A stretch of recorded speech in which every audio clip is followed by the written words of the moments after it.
نحمدہ و نصلی و نسلم علی رسولہ النبی الکریم الامین اما بعد فاعوذ باللہ من الشیطان الرجیم بسم اللہ الرحمن الرحیم وما هو علی الغیب بدنین صدق اللہ العظیم۔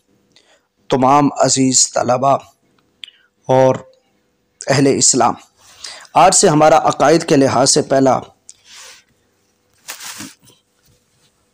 لیکچر شروع ہو رہا ہے، جس کا موضوع ہے کہ نبی رحمت شفیع امت صلی اللہ تعالی علیہ وسلم کو اللہ رب العالمین نے غیب کی بہت سی باتیں سکھائیں اور ارشاد فرمایا وما هو علی الغیب بدنین، کہ میرا محبوب صلی اللہ تعالی علیہ وسلم غیب بتانے میں بخیل نہیں۔ آئیے اس پہلے لیکچر میں ہم چند احادیث مبارکہ ملاحظہ کرتے ہیں۔ حضرت انس بن مالک رضی اللہ تعالیٰ عنہ کا بیان ہے کہ ایک روز حضور نبی رحمت شفیع امت صلی اللہ تعالیٰ علیہ وسلم اپنے حجرہ مبارکہ سے مسجد نبوی میں تشریف لائے اور قیامت کا ذکر فرمایا اور قیامت سے پہلے بڑے عظیم امور کی خبر دی۔ پھر ارشاد فرمایا من احب ان یسأل عن شیء الا اخبرتکم ما دمت فی مقامی ھذا، اگر کسی نے کسی شے کے متعلق کچھ پوچھنا ہے تو پوچھ لے، کیونکہ جب تک میں اس جگہ پر ہوں تم مجھ سے جو بھی پوچھو گے میں اس کا جواب ضرور دوں گا۔ جب نبی رحمت صلی اللہ تعالی علیہ وسلم نے یہ فرمایا تو لوگ بہت زیادہ رونے لگے۔ آپ برابر فرماتے جا رہے تھے سلونی سلونی، پوچھ لو مجھ سے جو پوچھنا ہے، پوچھ لو مجھ سے جو پوچھنا ہے۔ بعد ازاں حضرت عبداللہ بن حذیفہ نے پوچھا من ابی، یا رسول اللہ میرا باپ کون ہے؟ فرمایا ابو کا حذیفہ، تمہارا باپ حذیفہ ہے۔ پھر حضرت سیدنا فاروق اعظم رضی اللہ تعالیٰ نے جب یہ منظر دیکھا تو گھٹنے ٹیک کر عرض کیا رضینا باللہ ربا وبالاسلام دینا وبمحمد نبیا صلی اللہ تعالیٰ علیہ وسلم، ہم اللہ تعالیٰ کے مالک ہونے اور اسلام کے دین ہونے اور محمد مصطفیٰ صلی اللہ تعالیٰ علیہ وسلم کے نبی ہونے سے راضی اور خوش ہے۔ امام بخاری رحمۃ اللہ علیہ تعالیٰ نے اس حدیث پاک کو نقل کیا اور حدیث نمبر ہے 540۔ اسی بخاری شریف میں ایک جگہ یوں بھی ہے کہ ایک اور شخص نے پوچھا تھا کہ میرا باپ کون ہے؟ من نبی یا رسول اللہ، تو نبی پاک علیہ الصلوۃ والسلام نے ارشاد فرمایا ابو کا سالم مولا شیبہ تھا، تیرا باپ سالم شیبہ کا آزاد کردہ غلام ہے، اور یہ بخاری شریف کی حدیث نمبر 92 ہے۔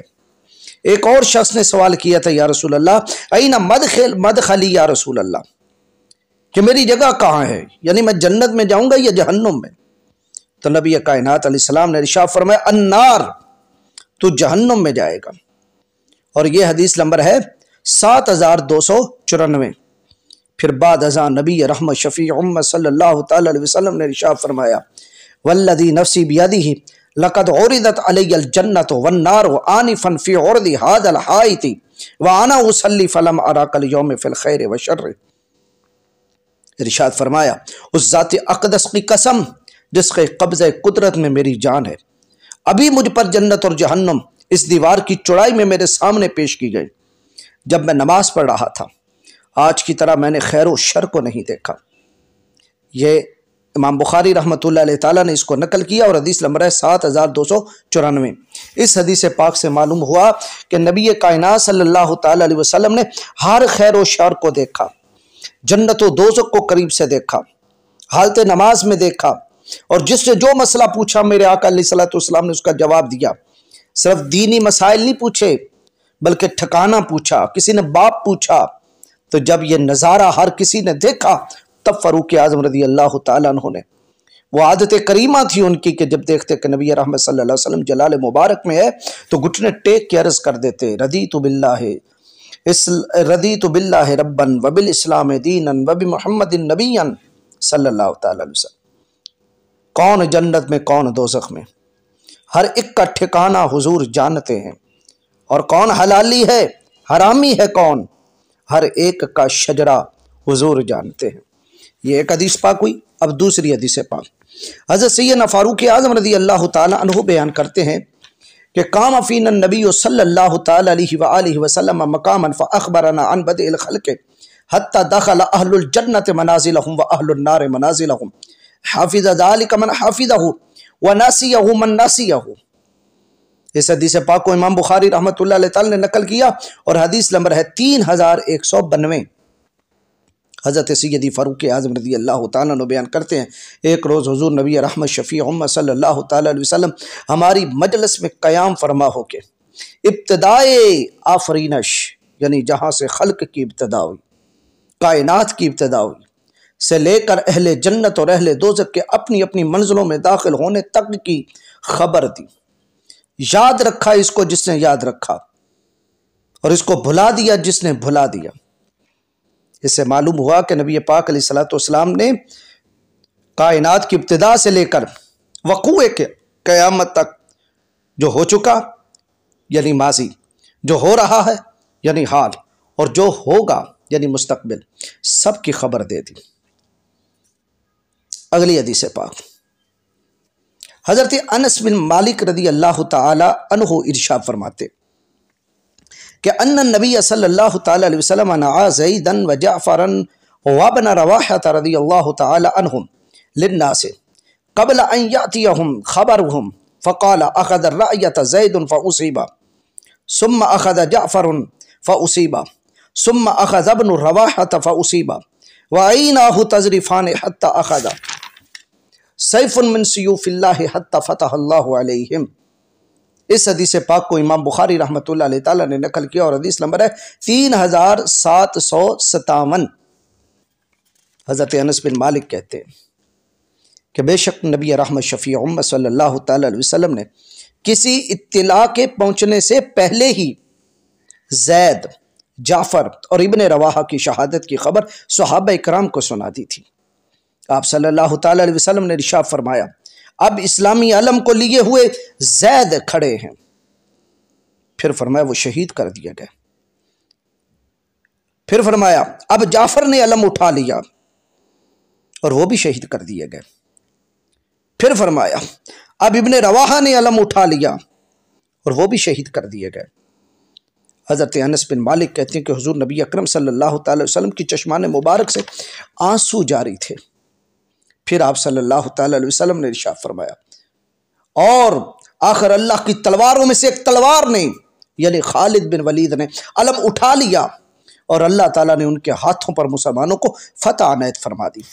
آپ نبی رحمت شفیع امت صلی اللہ تعالی وسلم مدینہ منورہ میں بیٹھے ہوئے مسجد نبوی میں اپنے صحابہ کو حال بیان کر رہے تھے اور جنگ ہو رہی ہے موتا کے میدان میں۔ ایک اور حدیث پاک، حدیث نمبر 4، حضرت ابن عباس رضی اللہ تعالیٰ عنہ روایت کرتے ہیں کہ تعمیر مسجد نبوی کے موقع پر ہر صحابی ایک ایک اینٹ اٹھا کے لا رہا تھا، مگر حضرت عمار بن یاسر رضی اللہ تعالیٰ عنہ دو دو اینٹیں اٹھا کے لا رہے تھے۔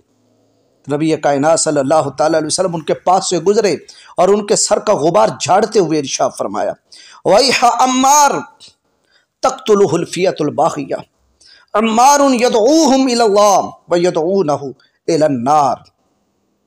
اس کو امام بخاری رحمۃ اللہ علیہ تعالیٰ نے نقل کیا۔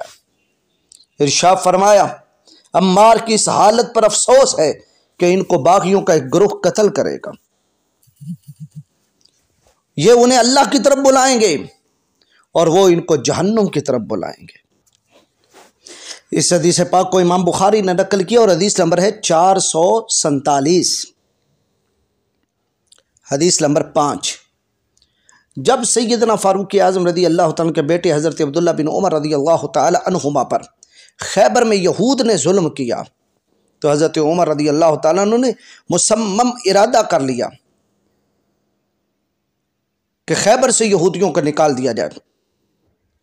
تو ابو حقیق یہودی کے خاندان کے کسی فرد نے کہا، یا امیر المؤمنین اتخرجنا وقد اقرنا محمد صلی اللہ تعالی علیہ وسلم وآملنا علی الاموال والشرط ذالک لنا۔ اے امیر المومنین، آپ ہمیں کیوں نکال رہے ہیں جبکہ حضرت محمد صلی اللہ تعالی علیہ وسلم نے ہمیں خیبر میں برقرار رکھا تھا اور یہاں کے زمینوں کے بارے میں ہم سے معاہدہ کیا تھا اور یہ زمینوں میں رہنے دینا ہمارے لیے شرط تھی۔ تو اس بات کو سن کر حضرت سیدنا فاروق اعظم رضی اللہ تعالی عنہ نے فرمایا، ازننت انی نسیت قول رسول اللہ صلی اللہ تعالی علیہ وسلم کیف بک اذا